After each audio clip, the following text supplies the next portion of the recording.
আজকের ভিডিওটা কিন্তু অনেক অনেক অনেক বেদনাদায়ক একদম। তো এর আগে কিন্তু আমরা এরকম রিলেটেড অনেক ভিডিও দেখেছি, তাই না? একদমই তো আমাদের ভালো লেগেছে, প্লাস তোমরাও কিন্তু অনেক ভালোবাসা দিয়েছো, কিন্তু সেই ভিডিওগুলোর। আজকের ভিডিওটা কিন্তু বেস্ট বেস্ট হতে চলেছে। কারণ আমরা যখন থাম্বনেল টাইটেল শুনলাম তখন আমার নিজেরাই শকড, এবং তোমরা শোনার পর তো আরো শকিং শক্ট তো হয়ে যাবে হবেই।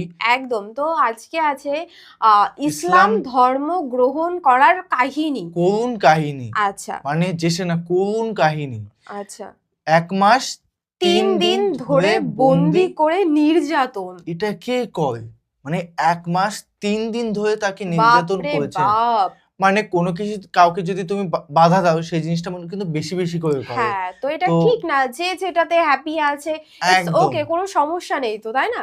আমি মনে করি যে কোনো মানুষ যে ধর্মে থাকুক না কেন বা যে কোনো ধর্মে যাক না কেন, সে যেন ভালো তো থাকুক। একদম, মানে সে যেন ভালো সুস্থ থাকুক, মেন্টালি যেন সে খুব ভালো থাকুক। একদম মানে মানে কি বলবো, সেটাই এরকম নির্যাতন বা এরকম এইসব করা করা একদম উচিত না। কারণ দিন শেষে যতই আমরা নির্যাতন করি সে কিন্তু আরো ক্ষিপ্ত হয় একদম বা সে একদম আরো কিন্তু এটা জিনিসটার উপর ক্ষিপ্ত হয়ে যায়, করতেই হবে আমাকে। তো একদম। অবশ্যই নির্যাতন এই জিনিসটা খুবই খারাপ। যেই ধর্মে থাকুক না কেন ভালো থাকুক, এটাই আমাদের আমরা আশা হ্যাঁ, করি। একদম আমাদের এটাই ইচ্ছা যে যে ধর্মে আছে বা যে যেখানেই আছে, ভাই ওকে থাকতে দাও, ও তো চাইছে, হ্যাঁ, ছেড়ে নিজের দাও। মতন থাকতে দাও এবং সে যেন ভালো থাকুক, এটাই আমরা একদম আশা করি সবার কাছ থেকে। একদম। তো যাই না কেন দেখবো, চ্যানেল যদি নতুন হয়ে থাকো চ্যানেলটি সাবস্ক্রাইব সাবস্ক্রাইব করে করে দেবে, দেবে, পাশে থাকা বেল আইকনটা টং টং করে করে বাজিয়ে বাজিয়ে দেবে, দেবে, একটা একটা লাইক লাইক করে করে দেবে। দেবে। আর মেইন ভিডিও ডেসক্রিপশন বক্সে লিংক পেয়ে যাবে, চেক আউট করে নিও। তো চলো আর আমাদের ছোট্ট একটা রিকোয়েস্ট আছে তোমাদের কাছে, যে আমাদেরই কিন্তু দুজনেরই চ্যানেল ব্লগ চ্যানেল আছে, তো তোমরা একদম প্লিজ প্লিজ চেক আউট করো, আশা করি তোমাদের খুব ভালো লাগবে। আর একদম ওখানে কিন্তু প্রতিনিয়ত ভিডিও আসছে, আর কন্টিনিউ আপলোড হচ্ছে কিন্তু। একদম তো ডিসক্রিপশন বক্সে আমাদের চ্যানেল লিঙ্কগুলো দেওয়া থাকবে, তোমরা চেক আউট করে নিও। আর কমেন্ট বক্সেও পিন করা থাকবে, সেখান থেকেও তোমরা চেক আউট করতে পারো, আমাদের চ্যানেলগুলো ভিজিট করে একদম কমেন্টে জানিয়ে দিও তোমার নামটি। তো চলো একদম আজকের ভিডিওটি শুরু শুরু করা করা যাক। যাক। এই থানারাটের বাইরা শোনেন, আল্লাহর কসম করিয়ে বলি, ইসলাম কবুল করার পরে 14 মাস পর্যন্ত এক ওয়াক্ত নামাজ জামাত ছাড়া পড়ি নাই, তাকবীরুল্লাহ ছাড়া পড়ি নাই। বাবা 14 মাস পরে আমাকে একবার এক পড়াশোনা করে ইন্ডিয়াতে নিয়ে গেছে। ইন্ডিয়াতে নিয়ে 1 মাস 3 দিন পর্যন্ত বন্দি করিয়ে রাখছে। 1 মাস 3 দিন পর্যন্ত রুমের মধ্যে বন্দি, খাওয়া দাওয়া দিত, টয়লেট দিত, চিত্ত বিনোদনের জন্য সব ব্যবস্থাই রুমের মধ্যে ছিল। কিন্তু আমি 1 মাস 3 দিনের মধ্যে আমার চোখের মধ্যে ঘুম নাই। অমুসলিম ভাইরা শোনো, আল্লাহর কসম করিয়ে বলি, আমার কবরে আমি যাব, আপনাদের কবরে আপনারা যাবেন। এই দুইটা চোখের মধ্যে আল্লাহ যা দেখাইছে, এই জন্য ভয় লাগে। আল্লাহ যদি কিয়ামতের ময়দানে বলবে, ও সেরাজি, তোরে আমি যত নিয়ামত দিছি এরপর তুই আমার সাথে কেন নাফরমানি করছো? ও অন্য ধর্ম বলে মনি ভাইরা, এই দেশের যুবকেরা পথারা মথারা যারা আছেন তাদেরকেও বলি, আল্লাহকে যারা ছাড়িয়ে দিয়েছেন সেই সমস্ত যুবকদেরকেও বলি, নেশার মধ্যে, ইয়াবার মধ্যে, গাজার মধ্যে, ফেন্সির মধ্যে শান্তি আব্বু তুই পাবি না। শোন, আমার টাকার অভাব ছিল না, স্বর্ণের অভাব ছিল না, শান্তির অভাব ছিল না, সব কিছু ছিল, কিন্তু একটা জিনিস ছিল না, আমি আমার মালিক চিনতাম না। 1 মাস 3 দিন রুমের মধ্যে নামাজ পড়তে পারি না। সব মানুষ ঘুমিয়ে গেছে, ইন্ডিয়ার মধ্যে বন্দী, সব মানুষ ঘুমিয়ে গেছে। তখন আমি একা ওয়ালের সাথে তায়াম্মুম করিয়া নিজে সেজদায় চলে যাইতাম, নামাজ পড়তাম না। সেজদায় যেই বলতাম, ও মালিক, 1 মাস 2 দিন হয়ে গেল আমি তোমার সেজদা দিতে পারি না, আমার আর ভালো লাগে না, হয় সেজদার মধ্যে মৃত্যু দিয়ে দাও, আমি তো নামাজ পড়তে পারতেছি না। সন্তানের মায়ের কাছে ভালো লাগে, আমার তোমার সেজদা তারা আর কিছু ভালো লাগে না। ওই যে হুজুরের পালিত পুত্র যায়েদ বিন হারেসার বাপ আর চাচা আয়েশা হুজুরের কাছে বলে, আপনি কুরাইশ বংশের মানুষ, আপনারে কুরাইশরা এই দেশের অমুসলিমদের আলামিন উপাধি দিছে, আপনি আমার সন্তানদেরকে বন্দী করিয়ে রাখেন না। আল্লাহ নবী ডাক দিও, কে তোমার সন্তানদের বন্দী করছে? আপনার কাছে আমাদের সন্তান আছে। কয় নাম কি? কয় যায়েদ বিন হারেসা। কয় অন্য কিছু বলো? কয় না, যায়েদ বিন হারিসা আমার ছেলে। তাকে আল্লাহ নবী ডাইকা আনছে, সংক্ষেপে বলি, আল্লাহ নবী যায়েদ বিন হারেসাকে ডাইকাই না জিজ্ঞেস করে, এ যায়েদ, এই দুইজনকে চেনো? কয় চিনি হুজুর, উনি আমার বাবা, উনি আমার চাচা। যায়েদ বিন হারেসার দিকে তাকাই আল্লাহর নবী বলে, ইনি তোমার বাবা, ইনি তোমার চাচা, ইনি এখন তোমাকে নিতে আসছে। যায়েদ, এতদিন তুমি আমার কাছে ছিলা, আমার সমস্ত কিছু দেখছো, এইবার তোমাকে স্বাধীনতা দিলাম, তুমি তোমার বাবার সাথে তোমার চাচার সামনে চলে যাইতে পারো। যায়েদ বিন হারেসা ডাক দিয়ে বলে, ইয়া রাসূলুল্লাহ, ইয়া হাবিবাল্লাহ, আমার বাবাকেও চিনি, আমার চাচাকেও চিনি, কিন্তু আপনার কাছে থাকার পরে, আপনার সংস্পর্শে আসার পরে আপনার মধ্যে এমন কিছু দেখছি, নিজের বাবারে ডাক দেখে আমার আব্বা, এ আমার চাচা, আমার জীবন ধ্বংস হয়ে গেল, আমি কোনোদিন তোমাদের সাথে যাব না। আল্লাহর নবীর গায়ের উপর আঙ্গুল দিয়া কয়, এই লোকটার মধ্যে আমি এমন গুণ দেখছি, আমার জীবন শেষ হয়ে যাইবে, কিন্তু আমি তার সাথে, তোমাদের সাথে আমি যাব না। যায়েদ বিন হারেসা, বাবা হারেসা ডাক দিয়া বলতেছে, যায়েদ, নিজের ধ্বংস নিজে ডাইকে আনলি, পরের গোলাম হইলি। আল্লাহর হাবিব শুনে কাঁদতেছে, যায়েদের হাতটা ধরে কাবা ঘরের কাছে নিয়ে গেছে। কাবা ঘরের কাছে যাইয়ে বলতেছে, জনতা শুইনা নাও, আজ থেকে যায়েদ আমার, আমি যায়েদের, যায়েদ আমার ওয়ারিস, আমি যায়েদের ওয়ারিস। জোরে কোন সুবহানাল্লাহ।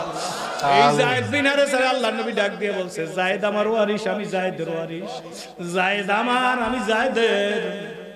আল্লাহর নবী বইলে গেছে, মুতার যুদ্ধের সময় যায়েদ বিন হারেসা প্রথম শহীদ হইয়া যাইবে। আল্লাহু আকবার। ভাইজান রে, গোপনে গোপনে ইসলাম ধর্মের বই পুস্তক পড়ছি, তখন ইসলাম কবুল করি নাই, গোপনে গোপনে কাঁদছি।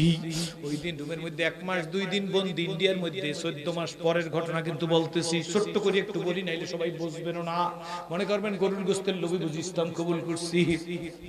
1 মাস 2 দিন কাইদা কাটাইতেছি, এর পরের দিন 3 দিন গভীর রাত্রে উঠে চিন্তা করছি, ভিক্ষুক না সাজলে ভিক্ষা পাওয়া যায় না। যায় যায়, জোরে কয়, ভিক্ষুক না সাজলে ভিক্ষা পাওয়া যায় না। ভালো জামা গামায় গায়ে দিয়ে যদি কেউ আমার ভিক্ষা দাও, কয় তুমি বড় লোকের ছেলে, ভিক্ষা করো কেন, কাজ করে খাইতে পারো না, আমার ভিক্ষুক সাজা লাগবে। আমি ঘুম থেকে উঠা ওই সময়ের গভীর রাত্রে বল ডাক দিয়ে বলতেছি, কে আসো, আমার একটু বাইরে নিয়ে যাও। কেউ আসে না। কে আসিস? কেউ আসে না। 10-12 ঘরে 14টা ডাক দিছি। এরপর আমার বড় ভাই এসে দরজার তালা খুলছে, বাহির দিয়ে তালা লাগানো। শোনো, বান্দার কাজ বান্দাই করবে, আল্লাহর কাজ আল্লাহই করবে। বান্দার যেখানে চেষ্টা শেষ হইবে, আল্লাহর সাহায্য সেইখান থেকে শুরু হইবে। ইউসুফ আলাইহিস সালামের দায়িত্ব ছিল প্রথম দরজা পর্যন্ত দৌড়াইয়া যাওয়া, বাকি আঞ্জাম পুরা করিয়ার দেওয়ার মালিক কে ছিল? জোরে কহ। ভাই দরজা খুলে এত রাতে চিল্লাও কেন? জি ভাইয়া রাগ করিও না, আমার টয়লেটে যাওয়ার বেগ হইছে। চল, এক বদনা পানি নিয়ে বাইরে টয়লেটে গেছি, কিন্তু টয়লেটের বেগ হয় না, আমি ভিক্ষুক সাজছি। ভিক্ষুক সাইজা টয়লেটের মধ্যে ঢুকছি, অর্থাৎ টয়লেটের মধ্যে ঢুকে কিছুক্ষণ বসে রাখছি। টয়লেট কিছু না, পানি বদনা ঢাইলে দিছি। এরপর টয়লেট থেকে বেরোইয়ে কাছে পুষ্করণী, লিচু গাছ আর আম গাছের ছায়া, নাক মুখ ধোবো। ওরা তো আর অজু করে না, অজু কারে বলে বোঝেও না। কিন্তু ভাই তাকাই রয়েছে, আমি কি করি, আমাকে মার্ক করতেছে, লক্ষ্য করতেছে। আমি যদি অজু করি তাহলে বুঝে ফেলাইবে আমি অজু করি। আমি আমার মালিক আল্লাহরে বললাম, ও মালিক, আমি এখন অজু করলে তারা দেখবে, সেই জন্য ধুইতে হয়, এতটুকু ধুইতেছি, এতখানি। মাথা মসল করলে বসবে, এই জন্য হাতে কোষ নিয়ে মাথার মধ্যে পানি দিতেছি, বেশি বেশি পানি দিতেছি। এরপর পাও বেশি করিয়া ধুইছি, ধুয়ে উঠে রুমের মধ্যে আসছি, বাহির দিয়ে তালা লাগাই দিয়ে গেছে। তালা লাগাই যখন দিয়ে গেছে, তখন দরজায় ধাক্কা দিয়ে দেখি তালা লাগানো। আল্লাহর কসম, আল্লাহর কসম, আল্লাহর কসম, শোনো আমার আল্লাহ কেমন, আল্লাহ আমার দেখাইছে। রুমের মধ্যে বাতি নাই, বাতি জ্বালাইও নাই। রুমের মধ্যে দাঁড়াই বলছি, আজকের জীবনে 2 রাকাত নামাজ পড়বো, যদি চাও আমাকে সেজদার মধ্যে মৃত্যু দিও, আমার দরজা বন্ধ গো, তোমার হাতে চাবি। ওরে বেকার যুবক শোন, কোন নেতার পিছে দৌড়াইছো, জীবনে বৃদ্ধাঙ্গুলি দেখাইছে, কিছু দিবার পারে নাই, দৌড় দে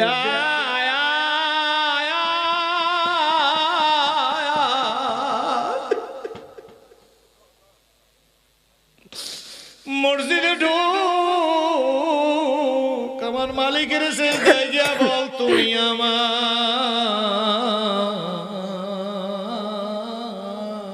আমি তোমার।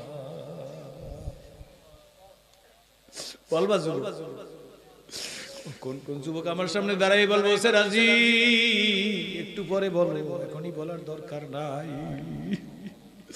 বলছি মালিক, সেজদার ভিতরে মৃত্যু দিও, নচেত আমার দরজা খুইলা দাও। 2 রাকাত নামাজ শেষ করিয়া হাত উঠে মোনাজাত করতেছি আর বলি, হায় রে আমার দরজা খুইলা দিবে। আল্লাহ সম্পর্কে ভালো ধারণা রাখেন। শাওলিউল্লাহ মুহাদ্দিস দেওলভী রাহমাতুল্লাহ আলাইহি বলেন, কোন মানুষ ফজরের নামাজ জামাতে পড়িয়া যদি যোহরের নামাজে হাজির হইতে পারো, মনে রাখো তোমার ফজরের নামাজ কবুল করছে বিদায় তোমার যোহরের নামাজে আল্লাহ শরীক হওয়ার তৌফিক দিছে। কোন যোহরের নামাজে হাজির হইয়া যদি আসরের নামাজ তাকবীরুল্লাহ সহিত পড়তে পারো, তুমি মনে রাখো আমার যোহরের নামাজ কবুল হইছে বিদায় তোমাকে আল্লাহ আসরের নামাজের জামাতে হাজির হওয়ার তৌফিক দিছে। আবার আসরের নামাজ জামাতে পড়ার পরে এশার নামাজের জামাতে হাজির হইতে পারলে তুমি মনে করবে আমার আসরের নামাজ কবুল হইছিল বিদায় আমাকে এশার নামাজে হাজির হওয়ার তৌফিক দিছে। এশার নামাজে হাজির হয়ে যদি কেউ তাকবীরুল্লাহর সহিত ফজরের নামাজ আবার পড়তে পারে, সেই মানুষটা মনে করবা যে আমার এশা কবুল হইছিল বিদায় আল্লাহ আমারে ফজর পড়ার তৌফিক দিছে। হাত উঠে মনোজাত করিয়া হঠাৎ নিজের মধ্যে একটা জজবা পয়দা হয়ে গেছে।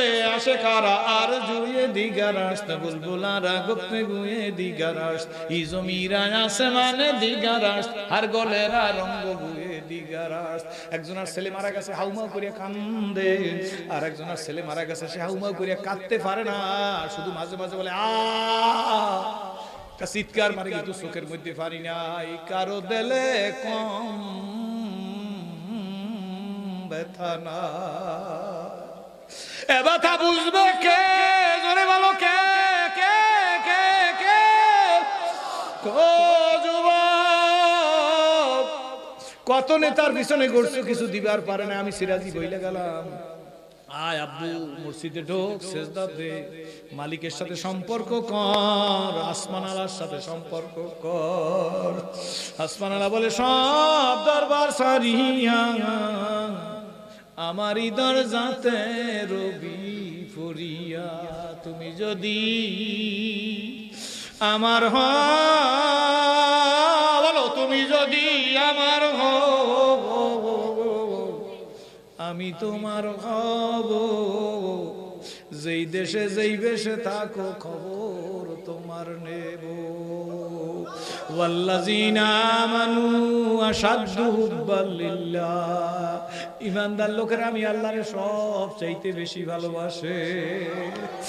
জজবা পয়দা হয়ে গেছে, অন্ধকার রুম, দরজা কোন দিক তাও ভুলে গেছি, ব্রেনে কাজ করতেছে না, আকল হয়রান হয়ে গেছে। দরজার দিকে যাই, দুই কদম যাই এই থামি, আর বলি আমার মতো মানুষের কথাই কি আর দরজা খুলবে? আমি কি ইউসুফ নবী? আবার কান্দি, ও আল্লাহ আমি ইউসুফ নবী না, কিন্তু তুমি তো ইউসুফ নবীর আল্লাহ। আমি ইউসুফ নবী না, কিন্তু ইউসুফ আলাইহিস সালামের আল্লাহ, সিরাজির আল্লাহ, ইমাম সাহেবের আল্লাহ, খতিব সাহেবের আল্লাহ, আবু আব্দুল্লাহ মাহমুদুল্লাহ, আব্দুল করিম তোর আল্লাহ, সিয়া তোর আল্লাহ, বিলকিস তোর আল্লাহ, রহিমা তোর আল্লাহ, এক আল্লাহ কিনা? জোরে কন, জোরে কন, জোরে কন। এই আমার আল্লাহ, আল্লাহ, আল্লাহ, আল্লাহু আকবার বলেন, আল্লাহু আকবার। বড় কে? কে কে? তিন কদম যাই, আবার পাঁচ কদম পিছে আসি, আর কাঁদি। আমার কান্না সেদিন কেউ দেখে নাই, আমার আল্লাহ দেখছে। আবার পাঁচ কদম সামনে যাই, আবার বলি আমার কথাই কি আর দরজা খুলবে? আমি তো মানুষ, আমার তো গুনাহ শেষ নাই, কিন্তু মালিকের প্রতি আমার কনফিডেন্স ছিল 100%।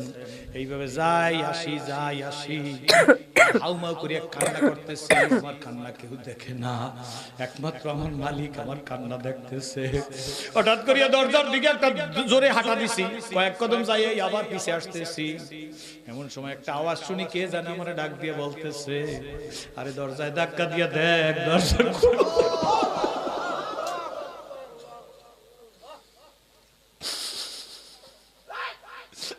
বলতেছে দরজায় ধাক্কা দিয়ে দেখ। ভাইজান, ও মুসলিম ভাইরা, সারা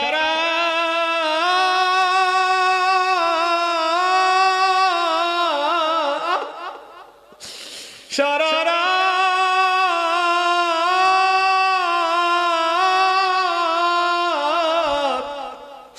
সারা যদি আমার আল্লাহর কুদরতের কথা বলি,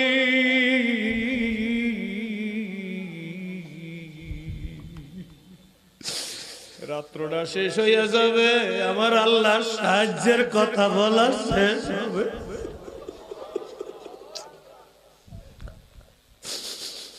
দৌড়তেছি দরজার কাছে আইসা, হাজির হইছি, দরজায় হাত দিয়ে দেখি দরজা টাস করে খুলে গেছে। একা দৌড়াইতে পারি না, 3 মাইলের উপরে দৌড়াইছি।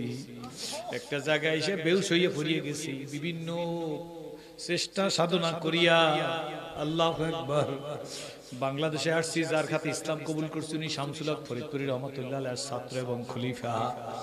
ওনার কাছে আইসা দাঁড়াইছি, সংক্ষেপে বললাম। আমার দিকে তাকাই বলে, সেরাজি না? আমি বলি, জি। তোর চেহারা এইভাবে কেন? আমি তো জেল থেকে আসছি। আমার ওস্তাদ বড় মুহাদ্দিস, বড় মুফতি, বাংলার বড় একজন বক্তাও ছিল। আমি দোয়া করি, আল্লাহ আমার ওস্তাদকে তুমি হাত বাড়াই দিও। যেদিন আমি প্রথম ইসলাম কবুল করি, আসরের নামাজ আমার প্রথম নামাজ। আমার ওস্তাদ আমারে কলেমা পড়াই দিয়ে আমার নিজের হাতে ওযু করাই দিছে। মসজিদের কাছে দাঁড়ানো দেখি ওস্তাদের 2 চোখ দিয়ে দরদর করিয়া পানি পড়ে। গিয়া বললাম, আব্বু কাঁদেন কেন? কয় কাঁদি না। বলে, আপনার চোখে পানি? কয় না এমনি। আমি বলছি, এমনি মানুষ কাঁদে না। আমি বলছি, আপনি যদি না বলেন আমি নামাজ পড়বো না। কপালটার মধ্যে চুমা দিয়ে, ঠোঁটটার মধ্যে চুমা দিয়ে বলে, সিরাজুল কাঁদি কেন জানো? আমি বলছি, বলেন। কয় 2 মিনিট আগে তোরে ওযু করাইছি, তোর চেহারার দিকে তাকাইছি। 2 মিনিট ওযু করাইয়া দিয়া তোর চেহারার দিকে তাকাইছি, দেখি ওযুর আগে আর ওযুর চেহারা, ওযু করার আগে তোর চেহারা আর ওযু করার পরে তোর চেহারা সব ব্যতিক্রম। আমি কাঁদি বাবা এই জন্য, 2টা মিনিটের মধ্যে যে মালিক তোর চেহারার পরিবর্তন করিয়া দিল রে। ঠোঁটের মধ্যে চুমা দিয়ে কয়, সেই মালিক যেন তার গোলামের কত ভালোবাসে। ওস্তাদের সামনে দাঁড়াইছি। কয় কোথায় জেলে ছিলি? কয়েক মিনিটের মধ্যে সব কথা যখন বলছি, ওস্তাদ একটা চিৎকার মারিয়া চোখের উপর থেকে নিচে পড়িয়ে গেছে। মনে করছি ওস্তাদ নাই, কপালটা ঘামাই গেছে। পানির ছিটা দিছি, সবাই আইসা আমারে ডাক দিয়েছে। তার ছেলেরা কয়, সেরাজি ভাই আব্বুরে মারিয়ে ফেলাইলেন? আমি তো মারি নাই আব্বুরে। একটু পরে দেখি হাতুটে ইশারা করে, তোরা সিরাজুলকে কিচ্ছু বলিস না। উঠে আমার বুকের মধ্যে নিয়া আমার কপালের মধ্যে চুমা দিয়া আঙ্গুল জাগাই বলে, সিরাজুল আল্লাহর চিনছো? আমি হাউমা করি ওস্তাদকে জড়াই ধরে, কে আব্বা আল্লাহকে চিনতে পারি না, কিন্তু আল্লাহ যে আমার রুমের দরজা খুলে দিয়েছে তা আমি নিজে দেখছি। আল্লাহ আমার আল্লাহর কুদরত ছাড়া আমার দরজা খুলতে পারে না। আমার মুখে চুমা দিয়ে বলে, তাইলে আল্লাহরে হাজির। আল্লাহু আকবার। আমার ওস্তাদ ডাক দিয়ে বলে, তাইলে আল্লাহরে হাজির নাজির যাই না জীবনে চলিস, খবরদার মালিকের কোনোদিন কষ্ট দিও না। ও থানারাটের যুবকেরা, বেঁচে থাকলে আবার আসবো, মন খুলে কথা বলবো। আমার মতো জাহান্নামের আসামি সিরাজির গলায় কলেমা রশি দিয়া যে মালিক দরজা খুইলা আজকে তোমাদের এই স্টেজের মধ্যে নিয়ে আসছে। যুবক, কোন মুরব্বীরা দাঁড়াইবেন না, দলাদলি আমি জানি না। আমার যদি বলেন, ও সিরাজি স্টেজ থেকে নাইম আমার পাও 2টা জড়াই ধরো, তারপর আমি গুনাহ থেকে ফিরবো। 1000 বার বললাম, আল্লাহর কসম করে বললাম, আমি আপনার পাও ধরিয়া যাব। কারণ ভাইজান, আল্লাহর সেজদার মজা যে না বোঝে, দরকার হলে 100 বার পাও ধরিয়া তাকে আল্লাহর সেজদার মজা বুঝান লাগে। কি বলেন ঠিক তবে ঠিক? কোন মুরব্বীরা দাঁড়াইবেন না। আমি যুবকদেরকে দেখবো কে কে কলেমা রশি গলায় লাগাইয়া জীবনটারে নূতন করিয়া গড়বা, কে 5 ওয়াক্ত নামাজি হবা। বলবো যুবকেরা দাঁড়াইবা, বুড়ারা দাঁড়াইবেন না। যুবকেরা কে কে দাঁড়াইবা? কোন কোন যুবক আমি সিরাজির কথায় কলেমা রশি গলায় লাগাবো একটু দেখি। শুধু যুবকেরা দাঁড়াইবে, বুড়ারা দাঁড়াইবে না। যুবক আমি একটু দেখতে চাই, আমি একটু যুবক দেখতে চাই। আব্বা একটু হাত জাগাই দেখাও। আল্লাহ, যুবক রে, আমার মা নাই, আমার বাবা নাই, আমি তোদের মা বাবার জন্য দোয়া করবো। ও আমার মালিক, আমি যুবকদের জন্য দোয়া করি। ওরা আমার ভাই, ওরা আমার বন্ধু, ওরা আমার ছেলে, ওরা আমার ছোট ভাই। আল্লাহ আমার এই সোনার যুবকের গলায় লাগাই দাও আল্লাহ। খালিদ বিন ওলীদের মতো যোগ্যতা দিয়ে দাও আল্লাহ। হাফেজ হুজুরের মতো ওলি বানাইয়ে দাও। পীরজি হুজুরের মতো ওলি বানাইয়ে দাও। হাজী শরীয়তুল্লাহর মতো ওলি বানাইয়ে দাও। হাটাজারির হুজুরের মতো ওলি বানাইয়ে দাও। মাওলানা জমিরুদ্দিন নানুপুরি, সুলতান আহমদ নানুপুরি মতো ওলি বানাইয়ে দাও। আমার রাহবারে কামেল আল্লামা ফজলুল করিম রহমাতুল্লাহর মতো ওলি বানাইয়ে দাও। আলহামদুলিল্লাহ বলে বসে যান, আলহামদুলিল্লাহ বলে বসে পড়েন। আপনারা আমার জন্য দোয়া করবেন, আমি আপনাদের জন্য দোয়া করি। ভাইজান, ওহুদের যুদ্ধের এই কথা বললেই সামনের মোনাজাত। ওহুদের যুদ্ধের আগের দিন, আল্লাহু আকবার, হযরত জাবির ইবনে আব্দুল্লাহ, এই আব্দুল্লাহ জাবিরকে ডাক দিছে, আল্লাহু আকবার। আজকে তো আমরা পারি না, কি বলেন ঠিক না বেঠিক? নেকের কাজ ধরতে পারি না, গুনাহ থেকে ফিরতে পারি না। হযরত জাবির রাদিয়াল্লাহু তাআলা আনহুর বাবা আব্দুল্লাহ ডাক দিছে, জাবির এদিকে আসো। জাবির দৌড়ে আসছে, আব্দুল্লাহ ডাক দিয়ে, জাবির তুমি তোমার আব্বার গালে একটা চুমা দাও। জাবের বলে, আব্বা জীবনে তো এইভাবে কথা কোনোদিন বলেন নাই। জাবেরকে জড়াই ধরে আব্দুল্লাহ ডাক দিয়ে, জাবের আমিও তোমার গালে একটা চুমা দেব, এই জীবনের শেষ চুমা। জাবের পাগল হয়ে গেছে, আব্বা কি বলেন? হযরত আব্দুল্লাহ বলেন, ও জাবের, আগামী কালকে উহুদের যুদ্ধ শুরু হয়ে যাইবে। আল্লাহর নবী স্বপ্নে দেখছেন নিজের হাতে 70টা গাবি গরু জবাই দিছে।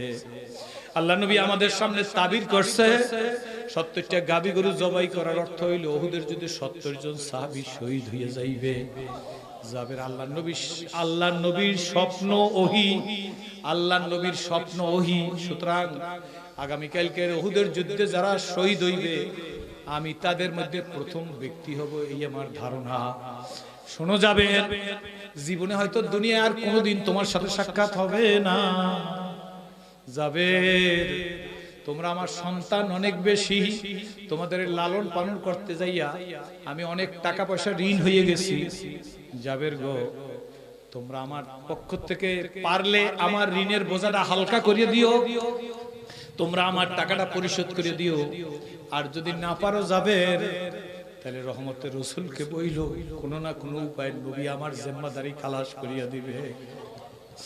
উহুদের যুদ্ধের 6 মাস পরে, অনেক কথা আজকে আর বলবো না, 6 মাস পরে জাবের রাদিয়াল্লাহু, হযরত আব্দুল্লাহ ওই উহুদের যুদ্ধে শহীদ হইছে, হানজালা শহীদ হইছে, আপনারা জানেন। আল্লাহু আকবার। এই যুদ্ধে হুজুরের চাচা আমির হামজা, আল্লাহু আকবার, আল্লাহর হাবিব উহুদের যুদ্ধে বলেন, আমার সাহাবীদের লাশ টোকাইয়া একত্র করো, আমার সামনে আনো। সাহাবীরা 68টা লাশ আইনা হাজির করছে। ইয়া রাসূলুল্লাহ, লাশ আর দেখিনি, 68 জনের লাশ পাইছি। আল্লাহর নবী বলে, হবে না, আমি 70টা গাবি গরু জবাই করছি, সুতরাং 70টা লাশই পাইতে হবে। পাহাড়ের পাদদেশে যাই সাহাবীরা দেখে একজনের মাথা ওইখানে পড়ে রইছে, তারই হাত ওইখানে পড়ে রইছে, তারই পা ওইখানে পড়ে রইছে, তার নাকটা আর এক জায়গায় পড়ে রইছে, তার পুরুষাঙ্গটা আর এক জায়গায় পড়ে রইছে। সাহাবীরা টোকাইয়া মাথা, হাত, পা, পুরুষাঙ্গ যখন একত্র করছে, তখন ডাক দিয়ে, কি রাসূলুল্লাহ, এই লাশ তো আপনার চাচা আমির হামজা। আল্লাহু আকবার। আল্লাহ নবী একটা চিৎকার দিছে, ও দুষ্ট কাফেররা, আমার চাচারে তোরা এইভাবে করলি, আমার চাচার লাশ এতগুলা টুকরা করলি। নবী নিজেরে কন্ট্রোল করতে পারে না, নবী ডাক দিয়ে বলে, তোদের একটা লাশ পাইলে আমি 70টা টুকরা করব। পরবর্তী সময় আল্লাহ জানাই দিয়েছে, নবী গো, আপনি হইলে রহমতের রাসূল, আপনার সামনে এই কসম করা ঠিক না, আপনি প্রতিশোধ মুখর হইতে পারেন না। আল্লাহর হাবিব এই কসমের কাফারাও দিবেন। এই যুদ্ধের 6 মাস পরে, এরপরে আরেকটা লাশ বাকি আছে। আল্লাহর হাবিব সাহাবীদেরকে বলে, আরেকটা লাশ খোঁজো, হুজুর দেখি না। এমন সময় আল্লাহর হাবিব দেখে একটা মহিলা এক কর্নারে বসে সাদা কাপড়ে রুমাল নাড়াইতেছে। আল্লাহর হাবিব বলে, সাহাবীর ওই মহিলা কি বলতে চায়? মহিলাদের তো এই উহুদের যুদ্ধে আসা নিষেধ ছিল। তখন সাহাবীরা কি বলে, তুমি মহিলা মানুষ আসছো কেন? আমি নবীর সামনে একটু কথা বলবো। আল্লাহ নবী ডাক দিয়ে বলে, তুমি কে? মহিলা কান্দারকে, হুজুর আমি ওই মহিলা গতকালকের আসরের নামাজের বাদে মসজিদের মধ্যে খেজুর ছিটিয়ে বিবাহের ব্যবস্থা করছিলেন, আমি সেই মহিলা, আমি হানজালার স্ত্রী। আমার নতুন বিবাহের কারণে আমার স্বামীকে আমার ঘরে থাকতে বলছেন, কিন্তু আমার ঘরেই ছিল, আমার সাথে রাত্রবেলা মেলামেশা করছে। কিন্তু যখন খবর হয়ে গেছে নবী দুনিয়াতে নাই, আমার স্বামী এই ফরজ গোসল অবস্থায়, গোসল কমপ্লিট করেন এই অবস্থায় আমাকে তরবারিটা আমার কাছে চাইছে। এই তরবারি নিয়ে দৌড় দিয়ে আসছে, সবাই আপনি বিনা গোসলে দাফন দিলে আমার স্বামীকে বিনা গোসলে দাফন দেবেন না। আমার ভাইরা, আল্লাহর নবীও জানে না যে হানজালার উপরে ফরজ গোসল হইছে, কিন্তু আমার মালিক, আমার আল্লাহ, বলো আমার আল্লাহ, আমার আল্লাহ তো জানে, কি বলেন ঠিক না ঠিক? আল্লাহর হাবিব তাকাই দেখে ওই আসমান থেকে ফেরেশতারা হানজালার খাটিয়ে নিয়ে আসতেছে, আর হানজালার লাশ নিয়ে আসতেছে, হানজালার মাথার চুল দিয়ে টপ টপ করিয়া পানি পড়তেছে। এই মুসলমান ছিলাম আমরা, এই ইসলাম দেইকে কলেমা রশি গলায় লাগাইছি। বাবা, যুবক যাদেরকে দাঁড়া করাই গেলাম, তোমাদের জন্য আমি প্রাণ খুলে দোয়া করি। মুরব্বিরা বলবেন, হুজুর আমরা কি অপরাধ করছি? আপনারা আমার আব্বার বয়সী মানুষ, কেউ দাদা, কেউ নানা, কেউ ভাইয়ের মতো। আব্বু আপনারাও হাত উঠে আল্লাহর কাছে দোয়া করেন, আল্লাহ আজকের মাহফিলটা তুমি আমাদের হেদায়েতের জন্য কবুল করো। আব্বা আমার জন্য দোয়া করবেন, আমিও দোয়া করি। একটা মহিলা মাদ্রাসার উদ্যোগ, জীবনে যদি ইসলাম কবুল করছি, আগেই বলছি কোটিপতির সন্তান, জীবনে হাত পাতি নাই, কারো কাছে চাই নাই, কিন্তু হাত এক জায়গায় পাচ্ছি। আমার দিকে তাকান, নড়বেন না। হাত এক জায়গায় পাচ্ছি, আমার মালিকের কাছে পাচ্ছি, আমার আল্লাহর কাছে পাচ্ছি। কোটিপতির ছেলে, মা বলছে ভিক্ষা করে খাবি, আমি বলছি মা ভিক্ষা করা লাগবে না, এমন মালিকের কাছে যাইতেছি, আসলে মালিকের কথা কি বলবো, মন চায় সারা রাত বলি। স্বর্ণের দরজায় দাঁড়াই দোয়া করতেছি। আমার এক বন্ধু আমার হাতের মধ্যে দিয়ে হাত দিয়েছে, দুইজনে মোনাজাত শেষ করিয়া হাতটা নামাইছি, আমার বাম হাতটা একটা মহিলার মাথার উপর পড়ছে। মহিলা যে আমার পাশে বসে স্বর্ণের দরজার সামনে বসে কাঁদতেছিল তা আমি লক্ষ্য করি নাই। আমি বাম দিকে তাকাই দেখলাম বোরকা পরা মহিলা কাবার গিলাফ শক্ত করিয়া ধরিয়া কাঁদতেছে। আমি বললাম এক্সকিউজ মি, তুই আমারে মাফ করিয়া দে, তুই আল্লাহর রাস্তায় আমারে মাফ করিয়া দে, তোর মাথার উপর আমার হাত পড়ছে। আমি যতই বলি মহিলা আমার দিকে ফিরিয়াও চায় না, বরঞ্চ মহিলা বারবার কান্দে আর পা দুইটি উপরের দিকে উঠে যায়। লক্ষ্য করে দেখলাম মহিলা শুধু মাসনাবি শরীফের শের বলতেছে। আরে মাসনাবি শরীফ পড়তে হলে অন্তত দাওরা পড়া মানুষ লাগে, কি বলেন ঠিক নেবে ঠিক? হায় রে, মহিলারে মাসনাবি শরীফের শেষ শুনে আমি হাতের কর গুনতেছি, সংক্ষেপে বলে যাইতেছি, অন্যদিন বড় করে বলবো। এরকম গুনতে গুনতে দেখলাম 60-এর উপরে শেরই বইলে ফেলাই দিল। আর মহিলা শুধু বলতেছে, দেখলো আয় কিস্তি বানো আপনা কিস্তি দেখলো, ঘরে গড়িয়া কিস্তি আন্দার কিস্তি ডুব জানে না দো। এরকম শের বইলে যাইতেছে, মাসনাবি শরীফের শের। মাসনাবি শরীফ সম্পর্কে তো আল্লাহর এক পাগল বলে, মাসনাবি এ মাউলুবি এ মানবী খুদ কোরআনে ভাই জবানে পাহলবি। এখানে কওমি মাদ্রাসার হুজুর আছে, আলিয়ার হুজুর আছে না? মাসনাবি শরীফের মধ্যে শের আছে কিনা? আল্লাহর এক পাগল কয় মাসনাবি এ মাউলুবি এ মানবী খুদ কোরআনে ভাই জবানে পাহলবি। এই মাসনাবি শরীফের শের বলতেছে। বলে আরে মহিলাটা এতগুলা শের জানে, মহিলা বড় আলেম।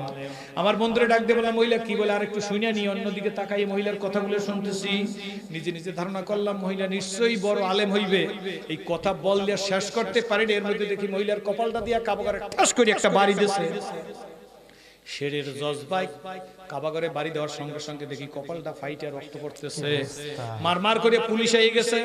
মক্কা শরীফ মদিনা শরীফ রাজতান্ত্রিক দেশে আল্লাহে আল্লাহি হারাম ডাক দেখে হাজি, তোর কপালের রক্ত যেন কাবা ঘরে না লাগে। আঞ্চলিক ভাষা দিয়ে বিভিন্ন ভাবে বুঝাইতেছে, তোর কপালের রক্ত যদি কাবার গিলাফে লাগে তাহলে তোর অ্যারেস্ট করে কিন্তু সিজজিনে নিয়ে যাব। আরাবিয়ানরা সিজজিন বলে জেলখানারে। মহিলার কোনো অনুভূতি নাই, কিন্তু শরীয়তের উপর মজবুত। মহিলা মাথা দূরে সরাইছে যেন কপালের রক্ত কাবায় না লাগে। ক্লিনাররা এসে পরিষ্কার করছে। কপালের দিক তাকাই দেখলাম 7-8টা সেলাই দেওয়া লাগবে তার কপালে, কিন্তু মহিলা কাবা ছাড়ে না। আমি আশ্চর্য, আমার বন্ধু 18 বছর মদিনায় থাকে, সেই বন্ধু আমার সাথে হজ করছে।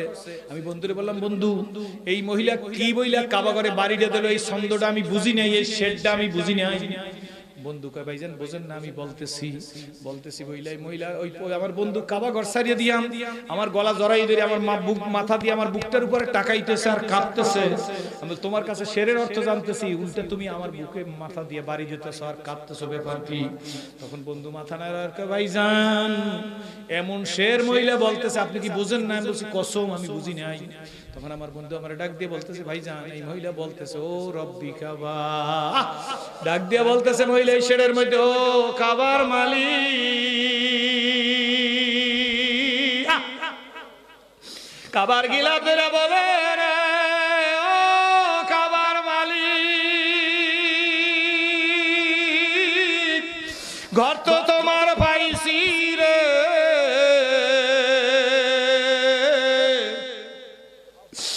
ঘর পাইলে হবে না,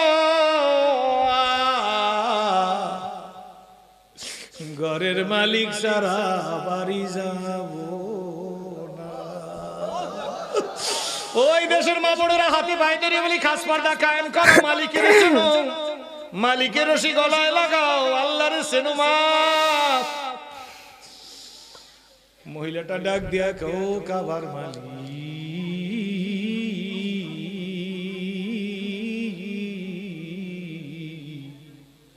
কাবার দিকে আঙ্গুল দিয়া কয় ঘর পাইছি, ঘর পাইলে হবে না। আমি আমি ঘরের মালিক সারা বাড়ি যাব না।